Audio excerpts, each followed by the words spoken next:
So how are we doing it? This is what we have. Consumer education, and education is what this is about. Going out, engaging the public, those kind of things. But we're going to do it more through technology. Our young service members, every time Holly goes out and talks to them, they don't want to sit in a room like this. Do you see the big crowd? No. This is not their venue. A smartphone is their venue. A website, maybe, is their venue. Social media, that's why I'm so excited about Andrea having control of Military Saves. She's Twittering, she's Facebooking, she's doing all those things that gets the word out the way our young service members want it. So we're going to do some exciting things in that space. Also, Brandon's going to talk later about that consumer response function where people can actually call or email a person and say, this is my issue. And someone investigates that, and wait till you see some of the results we're getting. They're really, really exciting. Then Congress said, when they wrote the Dodd-Frank Act, which stood us up, that we would have a research arm. We have some smart, innovative researchers that are looking into the products and markets in the financial space to go, you know, we think this is going in the wrong direction. We better stay ahead of that and look at the kind of laws or regulations that need to be written so that it's done fairly. And that's what that rule writing is about. You know, in uniform, we all have regulations. It's about time we have regulations out there in the financial space. And since we have a director now, we're going to be writing rules for people that have never been regulated before, like payday lenders, like debt collectors, like the people that when you pull your credit report, the ones that put that together. So we can have some fairness and also some redress for people when they think they're not being treated fairly. And then we need to go in and look at that. It's like the IG team for military. Someone goes in, they look at the books, they look at the process, they talk to the clients, they talk to the customers to make sure all of these rules are being followed. And if they're not, which happens sometimes, we have enforcement. There will be public action and we can sue. So they know that if a rule comes out, you need to follow it because somebody's going to look at you, and if you don't do it, there's going to be some trouble. So that's kind of motivation for the whole process to work correctly. Next slide. Also, the Dodd-Frank Act said we have specific populations we want Consumer Financial Protection Bureau to pay attention to, and service members are one of them. Why do you think that happened? Any ideas? Those are targets. You bet. Service members are targets. We, and I have to say we, even though I've been retired 10 years now, I can't believe it, we get a steady paycheck early in our life. We have to make financial decisions fast. It used to drive my dad crazy when I would PCS and I would call him and say, okay, we just bought a house. He'd like, in 2 weeks? I said, well, of course, I got airplanes to launch.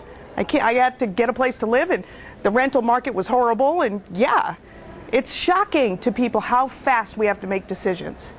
So we absolutely are targets because we move into areas that we have no knowledge of who are the crooks and who are the good guys. So we think, and some of them, you know, are retired senior NCOs, which drives me crazy if they're not doing the right thing, saying to our young service members, I got your back, buy this. Maybe that's not the right decision for them. So those are the kind of things that we're going to try to do. There's also a focus on students, older Americans. Well, don't you think there's people in uniform in those categories as well? Absolutely. So we coordinate with every single division in the CFPB to bring the service member voice to them.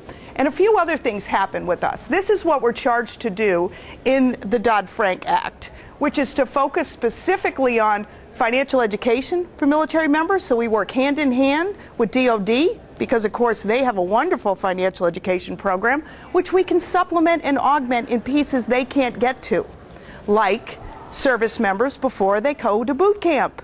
We're going to work on some innovative, exciting, we hope, distance learning that's going to help service members before they get to boot camp. Because sometimes, by the time they get to the PFA, it's too late. They've made bad decisions. So we're going to try to get into that space and see what we can do. We're excited about it. As a matter of fact, Holly just met with the National Guard chiefs, and they are so excited about this. So it's not only going to be an active duty tool, it's going to be for the Guard and it's going to be for the Reserve. So we are very, very excited about doing that. And then, of course, we work with other federal agencies like the FTC, the FDIC, all of those folks who perhaps don't understand the nuances, like Service Member Civil Relief Act, those kind of things. So we work with Department of Justice. We work with those folks so they get us. And boy, they love to help. They love to make things fair for service members. So that's very exciting. So we are the voice in the CFPB. We tell people about the challenges. Holly is out there listening tirelessly. And sometimes the things she hears equate to her being on the congressional floor just the next week. For profit schools, there's some issues there. She's bringing some attention to that. And I'm going to point out another subject that we really have made some strides with. Next slide. And this is the one I want to tell you about. Service members, everybody in the United States, most of us, are having trouble keeping equity in our homes. Many of us are upside down with what we mortgaged and but it's even harder for a service member because they can't wait for the recovery process. If you get PCS orders or you come off mobility, you're going somewhere else. So what happens is you have this house you're upside down on. What am I going to do with this?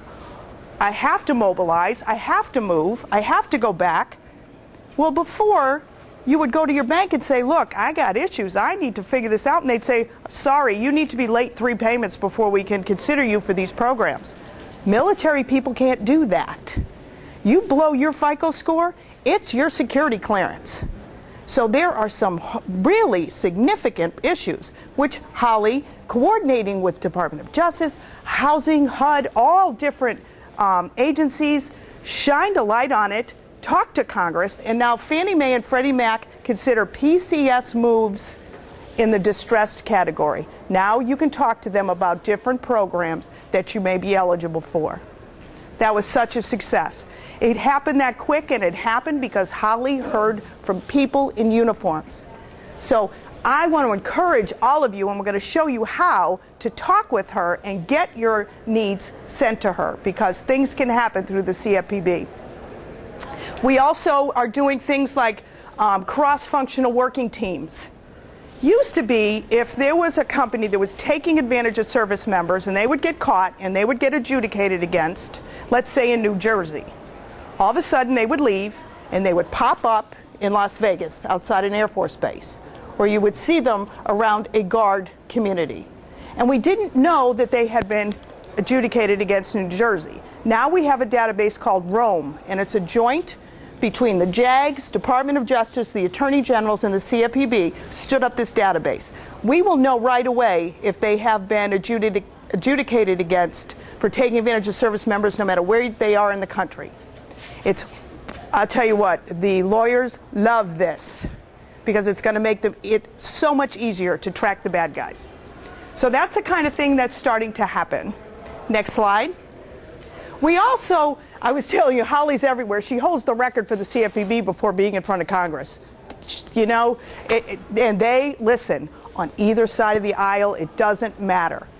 It seems to be very bipartisan for people to want things to happen correct for service members, and that is exciting. So when Holly's there, she gets listened to, and things happen.